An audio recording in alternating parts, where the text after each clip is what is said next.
अस्सलाम वालेकुम नाज़रीन, आऊं आहियां अनवर अली सोलंकी ऐं अवां ॾिसी रहिया आहियो Sindhi shoes news TV. Sindhi shoes news TV bulletin में अवां खे भली कार ख़बर शामिल कंदासीं। नौशारो फिरोज़ जे ब्यूरो चीफ मंसूर मलक जी नौशारो फिरोज़ पुलिस अमन अमान क़ाइम करण में मुकमल तौर ते नाकाम।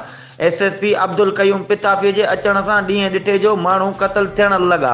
दरबेलो भरिसां हथियार बंदनि हथां क़तल थियल अंबनि जे वापारी मुनवर अली सुहाग जा कातिल गिरफ़्तार न थिया। घर भातियुनि खे बेहोशीअ जा दौरा। अॼु ॿिए ॾींहुं पिणु मक़तूल जे वारसनि जो कातिलनि जी गिरफ़्तारी लाइ एहतिजाज। उन मौक़े ते मक़तूल जे वालिद अलाह ॾिनो सुहाग भाइरनि अली असगर सुहाग, अब्दुल गफ़ार सुहाग, गुलाम अब्बास सुहाग ऐं ॿियनि सहाफ़ियुनि खे ॿुधायो त ॾींहं ॾिठे जो नामालूम हथियारबंद मोटरसाइकिल सवार हथियार जा मुंहं खोले असांजे भाउ मुनवर अली सुहाग खे क़तल करे आसानीअ सां फरार थी विया। क़तल वारे ॾींहं जो जियो फिक्सेशन कराई वई ऐं मोबाइल पिणु जमा कराई वई, पर 3 ॾींहं गुज़रण बावजूदि थारूशाह में न ई जियो फिक्सेशन रिपोर्ट ॾिनी न ई वरी जवाबदारनि खे गिरफ़्तार कयो वियो।